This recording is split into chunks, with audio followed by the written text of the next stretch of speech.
we've had a fairy light blowout. And if I'm being honest, we've had a fairy light blowout for weeks. And I've just been too lazy to fix it. And as a result, I still haven't fixed it. And as such, enjoy whatever the hell this is, my fairy light just dangling. Lazy girl energy today, guys, and this year. Hey everyone, welcome back to my channel and another video. If you are new here, my name is Nicole and I make videos about books on the internet once a week. If that sounds like something you'd be interested in watching, please feel free to hit that subscribe button. Okay, so today's video is my April TBR. I was about to say March TBR. And if I'm being honest, I'm in a reading slump. This month of March, it's just been a struggle to get through my TBR. And I was looking at my TBR cart before and I just didn't want to read any of the books on that cart. And then I also forgot about all the unread books still on my shelf, but I'd already sort of picked some books by that point, so we just sort of gave up and didn't worry about it. But for May, we might try and read some of the ones that are already on my shelves. So look, today I have picked just 5 books because I picked 6 for March and we're struggling to get through them. I also think that when I pick more books to put on my TBR, it makes it harder for me in the month to read other books and find other books to read because I'm so prioritized on reading the books that I've picked that I just think it's harder for me to do what I want to do. So yeah, this month I've only picked 5 books. We are starting the month off with the Easter long weekend. So I'm pretty sure the 1st of April is the Monday, Easter Monday. So I have that day off. So I'm hoping to smash one of these books out. We'll pick a thin one. But yeah, let's just get straight into these books that I've picked that, if I'm gonna be honest, I'm not super excited about. So the first book I have picked is the only one that's off my 24 books I want to read in 2024 and also off the book series I want to read this year too. I will talk more about this in my reading wrap up, but I've currently read, or will have read hopefully by the end of March, 11 of the books off the 24 books to read in 2024. So this is gonna make 12, and I feel like the fact that we're in April and I've already read half of that challenge, I can slow down a little bit and let myself read some other books to try and hopefully enjoy reading a little bit more again. So that book that I've picked is Prodigy by Mary Lou. This is the second book in the Legend trilogy. I did read Legend in February. I gave it like 3 stars from memory. I'm only reading the rest of this series because it's on my bookshelf. If I had done the smart thing and just purchased Legend, I wouldn't have picked up the rest of the series. I didn't enjoy it enough. I didn't really like the characters. And I really just don't like the fact that we have one character's point of view in bold and then we go to the next characters and it's not in bold, and my brain just doesn't like it. So this is a spoiler, so if you don't want to know, just don't watch whilst I'm talking about this. But we're going to continue on for what happened at the end of Legend, which was that June broke Day out of jail, prison.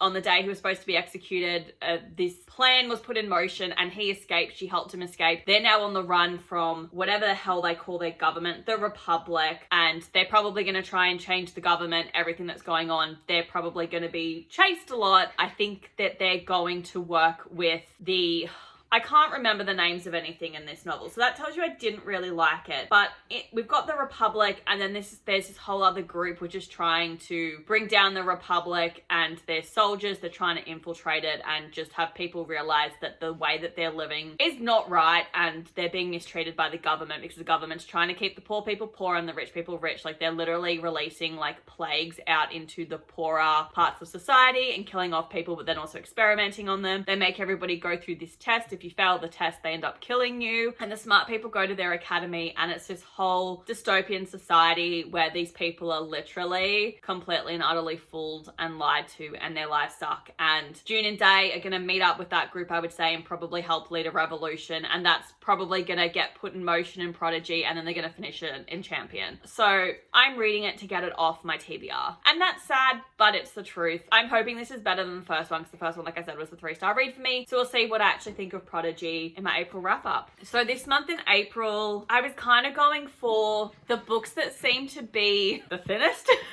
off my TBR because I just want quick, easy reads and wins to make myself feel good about myself. I know I'm definitely going to get to a point where all I'm going to be left with is thicker books I don't want to read, and that's going to be upsetting. I don't actually know what I'm going to do if I get my TBR down to a reasonable size, because this is stressful for me right now. Anyway, the next book I have picked up is one that is newer to my unread pile that I purchased, I'm pretty sure in December. Please disregard the bottom right corner. You're gonna be able to tell, but please just ignore it. I've already damaged it and I've only had it for 3 months. Anyway, that book is Assistant to the Villain by Hannah Nicole Mehra. This plastic is coming off. At some point, I might just rip the whole thing, but I am worried about damaging the book. I picked this book up last year. It just seemed fun and cool, because how often do you get a book that's written about the assistant to the villain? Not often. It just sounded cool, so I don't oh, it's a TikTok sensation. This is already going badly. I don't like TikTok sensations. It's a laugh out loud fantasy romance about the assistant to an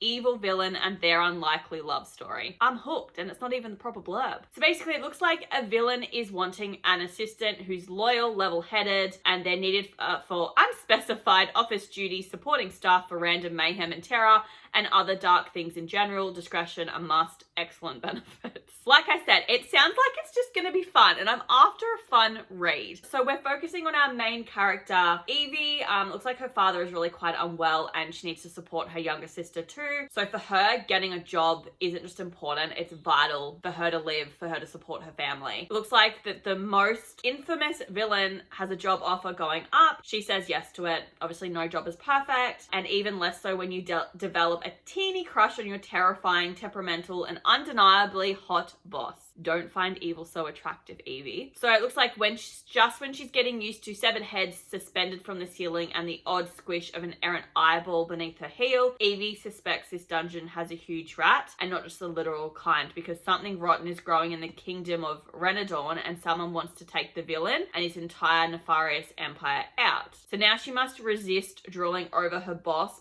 and help figure out exactly who is sabotaging his work and ensure he makes them pay. After all, a good job is hard to find. So reading that, it sounds really cool. It's going to be an interesting take, because normally our novels are set from the perspective of the hero. Not often do you get the story of the villain, and not often do you get the story of the villain that's written in a fun sounding way. So I'm excited for it. There's nothing hotter than someone falling in love with the villain. Sorry. So look, this has actually made me excited, and this is why I picked up this book. That's The Assistant to the Villain. I'm also pretty sure that there's a sequel. Don't think it's out, but I think it's coming out. So I actually thought this was a standalone. So looks like we're committing to another series, but obviously if I don't enjoy this, I'm not going to pick it up. So they're kind of the dystopian fantasy novels that I've picked. I'm only doing 2, and then the next 3 are all contemporary rom-com kind of novels, just to keep things like fun for myself. And that third book I have picked up is Love from Scratch by Caitlin Hill. All I know about this book is that it's about cooking, and if you've watched any of my other TBR videos, you know that I've just had this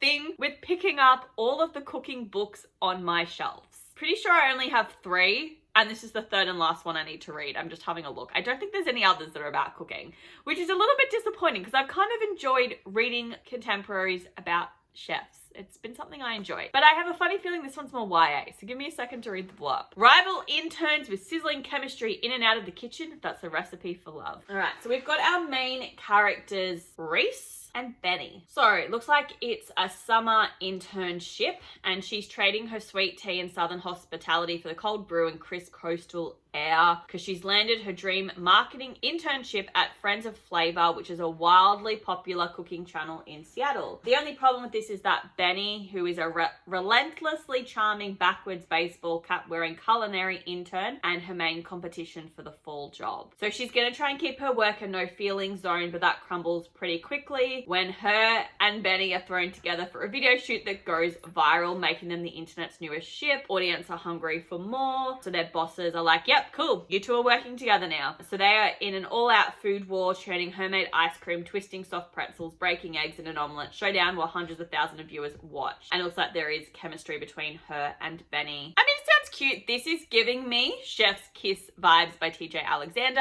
I don't know which novel came out first, but I read Chef's Kiss by TJ Alexander last year. I loved it. It was a 5-star read for me. So look, this just sounds like it's gonna be fun in the kitchen. There's something about a dude wearing a baseball cap backwards that's really undeniably hot. I hope that they do make a lot more of baked goods.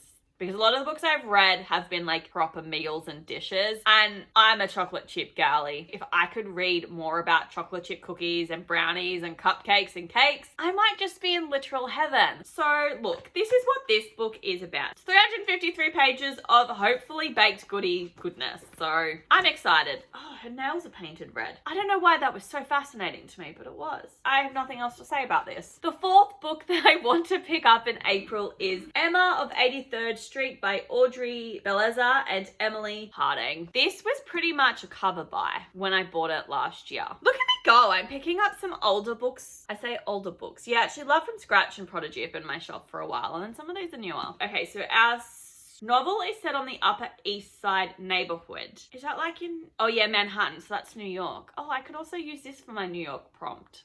One of my reading challenges. Sorry, I'm just talking about my Taylor Swift reading challenges right now. So this one's set in New York, and for my Eras Taylor Swift reading challenge, the 1989 prompt is a book set in New York City. The first sentence mentions New York City. We're gonna use this for the prompt. So anyway, we focus on Emma. She is used to getting her way and content living her life in Manhattan, attaining perfect grades at university and keeping an eye on her lonely. There's a lot of lonely fathers in these TBR this month, and it looks like she's got a budding matchmaking hobby, results in her sister getting married. Well, good for her. If only George Knightley, her annoying neighbor and childhood friend, would get out of her way. Okay, he's got a crush on her. So George apparently points out her flaws a lot. Is she spoiled? Maybe a little. Does she insert herself into other people's business? Only sometimes. Emma has the best of intentions though. She just wants everyone around her to be happy, even as she focuses on completing her graduate degree and finding her own place in the world, but no one is actually taking her seriously. So as her schemes collide with nearly everyone around them, Emma and George come toe to toe, but then slowly begin to realize that there might be more to the person they've known their entire life, and that sometimes the best matches come from the most unexpected places. Sounds cute. I don't know what to say. So, you know, looks like it's going to be a little bit of a cute friends / enemies to lovers novel, which, you know, they're always fun to read about. My only concern is that if she is spoilt, is that going to make her difficult to read the perspective of? If that's the case, I'm not here for it. So we'll see. And then the fifth and final book I have picked to read in the month of April is Looking Out for Love by Sophia Money-Coutts. Looks like it's a love story. It's just pink. I needed a pink book for my lover prompt because that lover prompt is literally like read a book with a pink cover. So this one fills that criteria for me. You can tell that I'm not excited about these books because like literally every single book I've pulled off and I don't know what's going on, except for like in Prodigy, because Prodigy was the sequel to a book I'd already read, so it was pretty easy to work out what potentially could go on. So Stella isn't having a good day or month, come to think of it. She's been dumped by her boyfriend, cut from the bank of dad, and at 32 years old, she doesn't know what she's doing with her life. As a 31-year-old, I feel like she might annoy me. I'm just gonna put that out there. And it's more so from the fact that it says cut from the bank of dad. Do you not have a job? Because if she's 32 and not having a job and literally relying on her dad for all finances, that is probably going to annoy me a little bit because A, I'm not going to be able to relate to it, but B, I've literally been working since I was 15. So that's going to be hard to relate to, might make it difficult for me to actually like this character, but we'll see, because it looks like all Stella really wants is to find love. You're 32. Maybe find something else in life, doll. She wants all-consuming, can't think about anything else, can't even manage to eat kind of love. That doesn't sound ideal for me, but whatever. What she found beside her in bed that morning wasn't love. That doesn't make sense, but okay. Okay, so it looks like she's at a Notting Hill pub and then a tall, handsome man in a well-fitting suit walks in. She wonders if she's finally found the one. I mean, get to know him first. And then everything seems to be falling into place after that. Stella has met the man of her dreams and lands an actual job working with a private investigator nicknamed the Affair Hunter. So I take it she's never had a proper job up until this point. Okay. So here's the thing. Looks like she's gonna fall in love with Mr. Pub Dude. She's probably gonna think she's in love with him, but there's probably gonna be major red flags. She ends up working for a private investigator nicknamed the Affair Hunter. I'm wondering if that's actually him because he's got a beard and there's nothing mentioned about the one having a beard. So we're gonna have a little bit of a love triangle. She's gonna be dating Mr. Pub Dude, but actually in love with Mr. Affair Hunter Dude and not know what to do. We're going to have a love triangle. She's going to stuff it all up and then end up with the private investigator. bam, I know the plot. That's my prediction. My hopes for this book is that, first of all, that Stella isn't annoying, because if she's annoying and I can't relate to her and she's just spoiled brat, this is going to be hard for me to read. I hope that we just acknowledge the fact that dad pays for everything. She's never had a job. She doesn't know what to do, but we don't dwell on it all the time, because then that'll make this easier for me to read. That's book number 5. They are all of the books that I want to read in the month of April. I'm just hoping that I have fun with this. We're not going to put any pressure on ourselves. There are a couple of books coming out in April as well by some of my favorite authors. I wouldn't call Abby Jimenez my favorite author, but I do quite enjoy her books, and I am looking forward to the one that's coming out by her. Obviously, we're getting a new Emily Henry novel, which is funny story. I am definitely going to be reading it, but yeah, like I said, I've picked 5 books, easy for me to achieve, but then also lets me pick other books to read and makes me feel like I'm achieving a bit more of my TBR, and I can pick other books off of the cart and not just the ones I've already picked out for myself to actually read. So anyway, I hope you guys enjoyed this video, and I will see you next week for another one. Bye!